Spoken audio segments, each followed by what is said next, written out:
नमस्कार, आदाब, सत श्री अकाल, जय हिंद दोस्तों। आपका स्वागत है अफसल इंस्टीट्यूट में। मैं आज लेके आया हूँ आपके लिए एक फिजिक्स का छोटा सा चैप्टर क्लास 11 का, जिसका नाम है सर्कुलर मोशन। तो सर्कुलर मोशन आज हम पढ़ेंगे सारे कॉन्सेप्ट, सारे थ्योरीज जो हमारे नोट्स में है। चलिए रिवाइज किया जाए। तो पहले इसको मैं ताला तोड़ूंगा, फिर से जूम करूंगा दोस्तों, जिससे आपको क्लियर नजर आए। ठीक है, ये फोटो को यहाँ कर लेते हैं, पेन का कलर चेंज कर लेते हैं और इसे थोड़ा सा हल्का रखते हैं। देखिए, सर्कुलर मोशन में दोस्तों पढ़ेंगे क्या हम, क्या पहला पॉइंट क्या है। When a particle is in a uniform circular motion, its speed remain constant. इस स्पीड रिमेन कांस्टेंट दोस्तों। ठीक है, इसका मतलब ये हुआ, जिसमें जब यूनिफॉर्म सर्कुलर मोशन करेगा तो इसका स्पीड रिमेन कांस्टेंट रहेगा दोस्तों। ठीक है, but velocity and acceleration variable रहेंगे। वेलोसिटी भी चेंज होगा और एक्सेलरेशन, क्योंकि वेलोसिटी जो होता है दोस्तों वो डायरेक्शन, वो डिस्प्लेसमेंट होता है, मतलब उसका यहाँ पे देखिए डायरेक्शन चेंज होता है इस तरफ। यहाँ जे कैप में, यहाँ माइनस आई कैप में, यहाँ पे माइनस जे कैप में हो, यहाँ पे माइनस जे कैप में, यहाँ पे प्लस आई कैप में हो जाएगा। तो डायरेक्शन चेंज हो रहा है तो वेलोसिटी भी चेंज होता जाएगा। ठीक है, एक्सेलरेशन तो सेंटीपिटल है, वो भी चेंज होता रहेगा। ठीक है दोस्तों, आई होप आपको यहाँ पे समझ में आया होगा मैं क्या कहना चाह रहा हूँ। ठीक है, स्पीड तो कांस्टेंट रहता है, लेकिन वेलोसिटी और एक्सेलरेशन वेरिएबल रहता है दोस्तों। ये 2024 का ही क्वेश्चन है और 23 का भी है। The velocity of particle changes due to change in the direction. Velocity of particle change होता है क्योंकि उसका डायरेक्शन चेंज होता रहता है, मैंने बता दिया। The acceleration changes due to change in direction of velocity in centimetre and expression. ऐसे सेंटीपिटल एक्सीलरेशन जो होता है दोस्तों वो चेंज क्यों होता है, क्योंकि वेलोसिटी का डायरेक्शन चेंज होता है। इसका v स्क्वायर अपॉन में r होता है। तो ये जब ये चेंज होगा तो जाहिर सी बात है सेंटीपिटल एक्सीलरेशन चेंज होगा ही होगा। ठीक है, समझ में आया ना। तो centripetal acceleration is directed toward the centre of circle. Centripetal acceleration हमेशा किस तरफ रहता है, सेंटर ऑफ सर्कल, जैसे आप यहाँ पे देख पा रहे होंगे। ठीक है, वो हमेशा सेंटर ऑफ सर्कल के रहेगा। ठीक है, आई होप यहाँ तक समझ में आया होगा। चलिए आगे बढ़ते हैं। अब बात करेंगे सेंटीपिटल एक्सीलरेशन की। सेंटीपिटल एक्सीलरेशन का फॉर्मूला दोस्तों v स्क्वायर में r बराबर, या इसी को लिख सकते हैं centripetal r r omega square, या v इंटू ओमेगा। क्योंकि यहाँ पे देखिए इसे v equal to r omega लिख सकते हैं, v equal to r omega. तो जब यहाँ पे v इक्वल टू वी की जगह आर ओमेगा लगाएंगे तो आर स्क्वायर ओमेगा स्क्वायर हो जाएगा। एक नीचे आर से एक नीचे एक ऊपर वाले आर से कट जाएगा, तो फिर आर आर ओमेगा स्क्वायर आ जाएगा। फिर अगर इसे कन्वर्ट करना है v के फॉर्म में तो r को निकाल दो यहाँ से। r को क्या लिख सकते हैं, r equal to v by omega. तो r equal to v by omega जब करेंगे तो एक ऊपर v से v कट जाएगा नीचे से, फिर एक v बचेगा और एक ओमेगा, तो v इंटू ओमेगा हो जाएगा। या acceleration equal to omega cross v दोस्तों, ये क्रॉस प्रोडक्ट होता है। ठीक है, अब आइए आगे। आगे बात क्या है, क्वेश्चन एक क्वेश्चन पूछा गया है दोस्तों। क्या क्वेश्चन है, is centripetal acceleration constant for uniform circular motion. क्या सेंटीपिटल एक्सीलरेशन जो होता है कांस्टेंट होता है यूनिफॉर्म सर्कुलर मोशन में? No, because of vector quantity. Vector quantity की वजह से ये मतलब सेंटीपिटल एक्सीलरेशन चेंज होता रहता है। ठीक है, अब बात करेंगे टेंजेंशियल एक्सीलरेशन की। टेंजेंशियल एक्सीलरेशन दोस्तों होता है आर इंटू अल्फा। क्या होता है, आर इंटू अल्फा। ये इसी को इंस्टेंटेनियस अगर बात करेंगे D omega by D T, अगर इसी को हम यहाँ पे बात कर देंगे, अगर अल्फा, अगर हम इसी अल्फा को एवरेज में निकाल रहे हैं दोस्तों, अल्फा एवरेज का फॉर्मूला होता है, अल्फा एवरेज फॉर्मूला होता है डेल्टा ओमेगा अपॉन में डेल्टा टी। ठीक है, ये आप लिख लीजिएगा, इसमें नहीं मेंशन है। या एक चीज और यहाँ पे मैं आपको बताना चाहूंगा, यहीं पे लग लेता हूँ। ओमेगा एवरेज का फॉर्मूला होता है change in displacement delta theta upon में डेल्टा टी। ठीक है, ये आपको पता होना। ये ओमेगा, चेंज इन ओमेगा बराबर डेल्टा थीटा अपॉन में ये ओमेगा है, चेंज इन ओमेगा बराबर ओमेगा एवरेज का delta omega one delta delta theta upon में डेल्टा टी, या ओमेगा ये इंस्टेंटेनियस डी थीटा अपॉन में डी टी, ये तो सबको पता होगा। अभी आगे हम बात करेंगे इसकी, ठीक है। ये आप अपने नोट्स में मेंशन कर लीजिएगा, ठीक है। इसे थोड़ा सा बड़ा कर लेते हैं जैसे जल्दी से खत्म हो जाए। चलिए चलिए आगे पॉइंट पे बात करेंगे। आगे कहाँ है दोस्तों, एक पॉइंट है, बहुत इंपॉर्टेंट पॉइंट है। जहां जहां टेंजेंशियल एक्सीलरेशन वहां वहां सेंट्रीपिटल एक्सीलरेशन होगा। जहां जहां टेंजेंशियल एक्सीलरेशन वहां वहां सेंट्रीपिटल एक्सीलरेशन, लेकिन इसी में और मेंशन कर सकते हैं, लेकिन जहां जहां सेंट्रीपिटल एक्सीलरेशन जरूरी नहीं है कि वहां वहां टेंजेंशियल एक्सीलरेशन हो। जैसे कि यूनिफॉर्म सर्कुलर मोशन में देखिए, वहां पे सेंट्रीपिटल एक्सीलरेशन तो है, वहां पे सेंट्रीपिटल एक्सीलरेशन तो है, ये centripetal does not equal to zero, लेकिन ये टेंजेंशियल जीरो है। लेकिन नॉन यूनिफॉर्म सर्कुलर मोशन में देखेंगे, वहां पे सेंट्रीपिटल एक्सीलरेशन भी है और टेंजेंशियल एक्सीलरेशन दोनों है। समझ में आ गया? समझ में आ गया कि नहीं? अब हम यहीं पे बात करेंगे दोस्तों, number of revolution. Number of revolution दोस्तों थीटा अपॉन में 2 pi, number of revolution theta upon में 2 पाई, या यहाँ पे दोस्तों इसी का अल्फा जो होता है एक फॉर्मूला है ओमेगा डी ओमेगा डी, जैसे एक्सीलरेशन होता था वी अपॉन में डी, वी अपॉन में डी था, डी वी अपॉन में डी एक्स ऐसे लिखते थे। ये इसी को हम चेंज करके लिखे हैं, वी की जगह omega D omega by D T, theta की जगह एक्स लिख दिए हैं, ठीक है। एक्स की जगह थीटा हो गया है। समझ आ गया? आई होप आपको समझ में आ रहा होगा। अब हम अगर अल्फा कांस्टेंट है तो वहां पे फॉर्मूला होगा यहाँ पे, जैसे इस यहाँ पे होता है v equal to u plus a t होता है, v equal to u plus a t होता है कि नहीं। यहाँ पे v omega equal to omega naught plus alpha into t, ठीक है। अब यहाँ पे एक पढ़ा है s equal to u t plus half a t square होता है। यहाँ पे theta equal to omega t plus half alpha t square होता है, ठीक है दोस्तों। अब एक फॉर्मूला और पढ़े थे, v square equal to u square plus 2as linear में काइनेटिक काइनामेटिक्स में, तो यहाँ पे हो जाता है omega square upon omega square बराबर omega square naught plus 2 alpha theta हो जाएगा, ठीक है।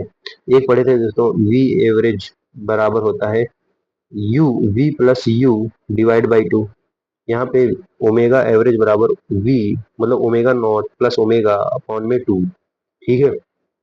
अब एक बड़े थे एसेंट है यहाँ पे एफ ओके, यहाँ पे एसेंट वाला एस वाला, यहाँ पे पढ़े थे distance equal to speed into time, speed को हम लिख सकते हैं omega average v plus u by two into t, ठीक है। Speed speed equal to distance into time, speed equal to distance into time, ये पढ़े थे। तो यहाँ पे वो वाला फॉर्मूला हो गया theta equal to v omega plus omega naught by two plus theta, ठीक है। आप देख पा रहे हो एक एसेंथ वाला फॉर्मूला पढ़ा था, एक एसेंथ वाला फॉर्मूला क्या था दोस्तों?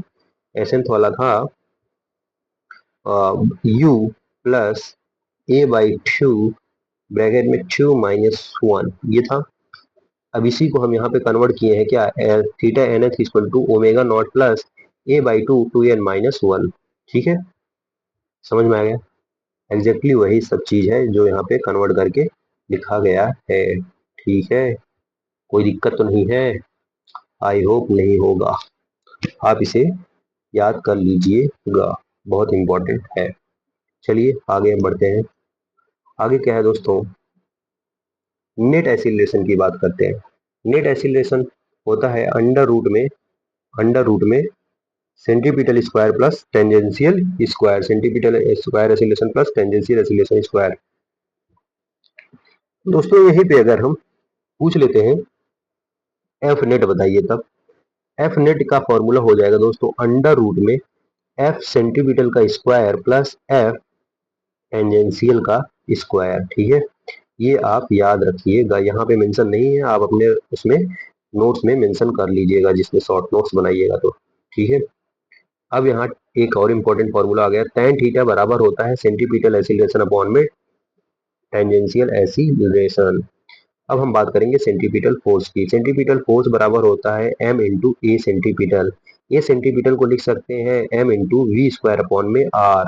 ये वी स्क्वायर अपॉन आर लिख सकते हैं m r omega square. M r omega square को दोस्तों ये बहुत इंपॉर्टेंट फॉर्मूला है।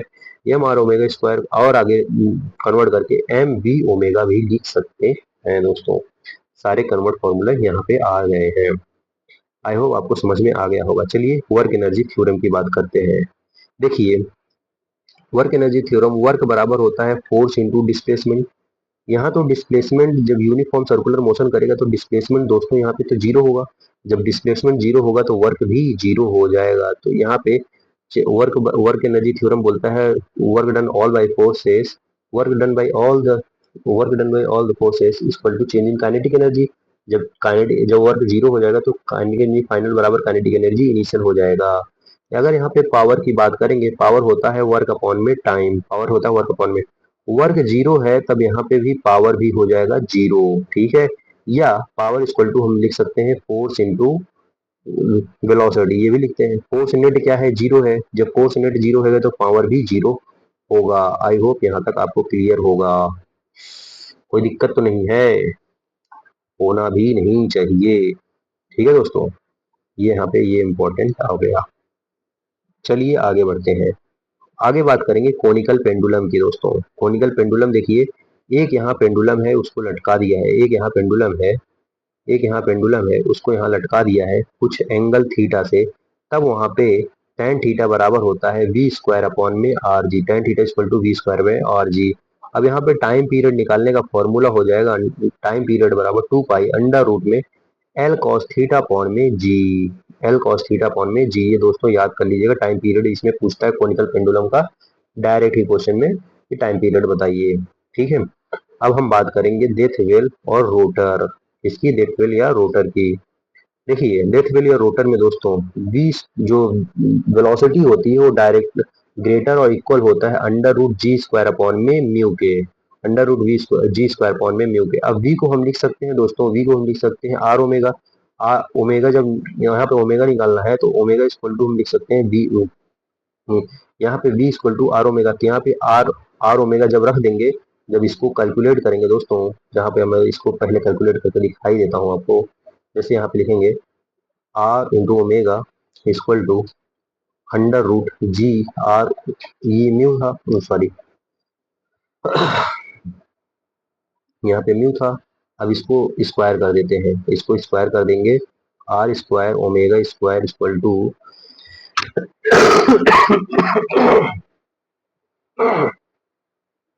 जी आर इंटू म्यू होता है, एक आर से एक आर कट जाएगा तो यहाँ ओमेगा बराबर आ जाएगा, ओमेगा बराबर आ जाएगा अंडर रूट में जी म्यू इंटू आर। ये हो जाएगा, यही तो लिखा है, यही एग्जैक्ट आ जाएगा। आप इसे याद कर लीजिएगा, याद कर लेंगे दोस्तों आसानी होगी क्वेश्चन लगाने में। नहीं तो आप इसे कैलकुलेट भी कर सकते हैं, लेकिन मैं कहूंगा आप इसे याद करिएगा। ठीक है दोस्तों, अब सेंट्रीफ्यूगल फोर्स की बात करेंगे। सेंट्रीफ्यूगल फोर्स जो आउटवर्ड साइड लगता है, जैसे यहाँ पे कार है, कार को यहाँ पे जब मुड़ रही है तो इसके बाहर जो लग रहा है, एक यहाँ सेंट्रीपिटल फोर्स है, एक सेंट्रीफ्यूगल जो बाहर की तरफ लग रहा है, ये सेंट्रीफ्यूगल होता है। ठीक, सेंट्रीफ्यूगल, ये होगा सेंट्रीपिटल। सेंट्रीफ्यूगल का वैल्यू होता है एम आर ओमेगा स्क्वायर या यम वी स्क्वायर अपॉन में आर, कुछ भी लिख सकते हो, लेकिन ये ज्यादातर यही लगता है एम आर ओमेगा स्क्वायर। ठीक है दोस्तों, आई होप आपको समझ में आ रहा होगा। आउटवर्ड लगेगा सेंट्रीफ्यूगल फोर्स हमेशा। ट्यूनिंग टर्निंग ऑफ कार की बात करेंगे। टर्निंग ऑफ कार, जब दोस्तों कार टर्न होता है उसका मिनिमम वेलोसिटी कितना होगा, तो अंडर रूट में म्यू जी आर। मान लीजिए फ्रिक्शन है, मान लीजिए फ्रिक्शन है, वहां पे पूछा मिनिमम वेलोसिटी कितनी, मिनिमम वेलोसिटी होनी चाहिए वो टर्न कर सके, तो वहां पे minimum velocity under root mu जी आर होता है। ठीक है दोस्तों, अगर मान लीजिए बाय फ्रिक्शन, बाय रोड पे अगर फ्रिक्शन है, रोड बाय फ्रिक्शन, अब वहां पे क्या होगा, तो वहां पे कितना सेफ होगा, मैक्सिमम वेलोसिटी कितना सेफ होगा फॉर विदाउट स्कीडिंग, मतलब बिना स्लीप किए हुए चलना। एक मिनट इसे मैं लिख लेता हूँ सही से, जिससे आपको तब समझ में आए। Road, road by friction, road पे क्या हो, फ्रिक्शन हो। ठीक है दोस्तों, अब रोड पे फ्रिक्शन हो तो यहाँ पे इसको लिखते हैं एम वी स्क्वायर अपॉन में r, m v square upon में आर ग्रेटर और लेस देन होना चाहिए किसका, फ्रिक्शन फोर्स के मैक्सिमम के। ठीक है, अब फ्रिक्शन फोर्स मैक्सिमम कितना होता है दोस्तों, एम वी स्क्वायर अपॉन में आर, ये friction force maximum greater equal हो जाएगा mu m g, mu m g के बराबर हो जाएगा। ये फोटो जरा ऊपर कर लेते हैं, म्यू एम जी के बराबर हो जाएगा। अब जब यहाँ से v को मतलब ये जब यहाँ v को कैलकुलेट करेंगे दोस्तों तो क्या आएगा, यहाँ से जब v को कैलकुलेट करोगे m से m कट ही जाएगा। यहाँ जब v कैलकुलेट करोगे v सॉरी, यहाँ से v जब कैलकुलेट करोगे v equal to under root में mu R, mu ji are ये आ जाएगा। ठीक है दोस्तों, ये आप लिख लीजिएगा, नोट्स में मेंशन नहीं है। ठीक है, आई होप यहाँ तक क्लियर हो गया होगा। ये क्या है, ये क्या है, ये कौन सी वेलोसिटी है, ये कौन सी वेलोसिटी है, वेलोसिटी विदाउट मतलब सेफ वेलोसिटी विदाउट स्किडिंग, मतलब बिना स्लीप किए हुए आराम से हम इसे चल सकते हैं इतना वेलोसिटी होने पर भी। ठीक है दोस्तों, आई होप यहाँ तक क्लियर हुआ होगा आपको। चलिए नेक्स्ट पे बात करेंगे। नेक्स्ट पहुंचने पर दोस्तों हम इसे क्या करते हैं, ताला तोड़ते हैं और हम इसे जूम करते हैं। लीजिए जूम कर दिया। ठीक है, अब हम बात करेंगे बैंकिंग ऑफ रोड की, बैंकिंग ऑफ फ्रिक्शन की। ठीक है दोस्तों, एक मान लीजिए कर्व रोड है, एक क्या है, अरे यार एक और जूम कर लेते हैं। यहाँ लीजिए, यहाँ मान लीजिए एक कर्व रोड है। ठीक है, यहाँ कार है आपकी, अब यहाँ पे घूम रही है, तो कितना मैक्सिमम वेलोसिटी होगी कि वो कितना मैक्सिमम, और यहाँ पे फ्रिक्शन है म्यू, कितना मैक्सिमम वेलोसिटी होगी कि वो आराम से मूव कर पाए, मतलब घूम पाए। ठीक है, समझ आ रहा है। तो यहाँ पे मैक्सिमम वेलोसिटी का फॉर्मूला होता है under root ji are mu plus ten theta upon में 1 - म्यू इंटू टेन थीटा दोस्तों। ठीक है, फिर से एक बार, maximum velocity under root ji are mu plus ten theta upon में 1 - म्यू इंटू टेन थीटा। याद रहेगा, आई होप याद कर ले दोस्तों। इसी को बोलेगा, अगर मिनिमम वेलोसिटी बताइए कितना मिनिमम वेलोसिटी होगा उसे कर घूमने के लिए, कम से कम वेलोसिटी अंडर रूट जी आर, यहाँ पे under root ji are mu, under root ji are ten theta minus mu upon में 1 + म्यू इंटू टेन थीटा। यहाँ पे देखिए 1 माइनस है, यहाँ पे 1 प्लस हो जाएगा। ठीक है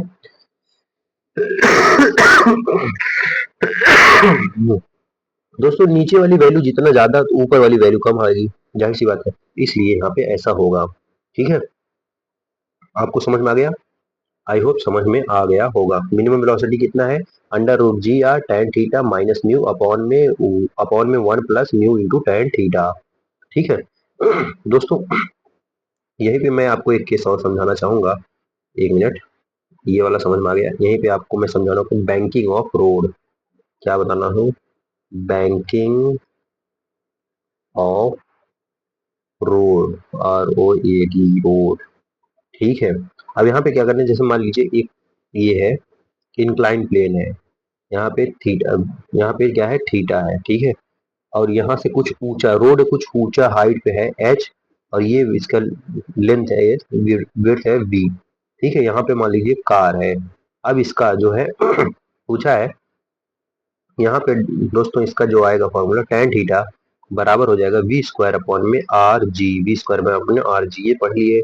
लेकिन ये बराबर होगा टेन थीटा परपेंडिकुलर अपॉन में बेस एच अपॉन में बी, ये आपको पता होना चाहिए। कभी कभी दोस्तों यहाँ हाइट दिया रहता है, इसका ब्रेड्थ पूछ लेता है, कभी अब इसका हाइट ही पूछ लेता है क्वेश्चन में। ठीक है, आप इस फॉर्मूले से आप निकाल सकते हो। चलिए अब आगे बात करते हैं motion in vertical circular. Vertical circular में मोशन दोस्तों, ये तो हम पिछले ही सेशन में आपको बता चुके हैं। क्या होगा, velocity at point P square बराबर होगा velocity at point A square minus में 2 GR 1 माइनस कॉस थीटा। ठीक है, यह तो मैं पिछले सेशन में फ्रिक्शन में बता चुका हूँ। चलिए अब यहाँ पे देखते हैं वेलोसिटी ऑफ ए कितना होगा दोस्तों, कितना मिनिमम, मैं यहाँ पे एक मान लीजिए एक रस्सी है, यहाँ से जब फेंक रहे हैं बॉब लटकाया हुआ है, अब कितना मिनिमम वेलोसिटी दिए है कि वो चक्कर लगा ले, तो वो वेलोसिटी होगा √5 GR, √5 GR। ठीक है, इससे कम दोगे तो नहीं जाएगा, इतना दोगे तब चला जाएगा। ठीक है, अगर वेलोसिटी ऑफ पॉइंट बी पे पूछे तो दोस्तों यहाँ पे हो जाएगा √3 GR, और ऊपर ऊपर पहुंचते पहुंचते हो जाएगा √3 √GR, ऊपर पहुंचते पहुंचते कितना हो जाएगा यहाँ पॉइंट सी पे √GR। ठीक है, आइए दोस्तों एक क्वेश्चन है, वो क्वेश्चन को सॉल्व कर लिया जाए। क्या है? The the distance between the two rails is 1.2 metre. The center of gravity of train is at height of 2 metre from the ground। Centre of gravity दिया हुआ है 2 मीटर फ्रॉम द ग्राउंड। ठीक है, the maximum safe velocity of the maximum safe speed of train on the circular path of radius इतना is. क्या maximum safe speed होगा दोस्तों? वहां पे फॉर्मूला हो जाएगा मैक्सिमम सेफ √GR, बी जो होगा उसका लेंथ होगा अपॉन में 2h। ये आप फॉर्मूला याद रखिएगा, इसी से होगा ये क्वेश्चन। √GR अपॉन में बी, √GR बी अपॉन में 2h। ठीक है, अब मैक्सिमम आर की वैल्यू दिया हुआ है 150, और जी की वैल्यू 9.8, और बी की वैल्यू दिया हुआ है, ये देखिए लेंथ ऑफ ट्रेन 1.2, और 2 इंटू हाइट दिया हुआ है 2 मीटर, हाइट 2 मीटर है। जब इसे सॉल्व करेंगे दोस्तों तो लगभग लगभग आ जाएगा आपका 21 मीटर पर सेकेंड, सॉरी 21 मीटर पर सेकेंड से ये चलेगी। समझ में आया? आया कि नहीं आया? आई होप आप यहाँ तक आ गया होगा, कोई दिक्कत नहीं हुआ होगा आपको। और और मैं देख लेता हूँ कुछ बच तो नहीं गया दोस्तों पॉइंट। नहीं दोस्तों, और कुछ नहीं बचा है। आई हैव, अब तो कुछ नहीं बचा है जहां तक मैं देख पा रहा हूँ। ठीक है, बाकी ये क्वेश्चन है, आप चाहे तो इसे कर सकते हैं। यहाँ पे मैं वो क्वेश्चन मेंशन कर दे रहा हूँ।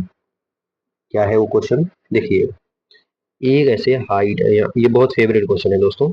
एक ऐसा हाइट है ठीक है, सिंपल हाइट है, और यहाँ पे समझ लीजिए एक ऐसा है, ये ऐसे आया, ऐसे आया, ऐसे आया, ऐसे ऐसे ऐसे ऐसे ऊपर चला गया।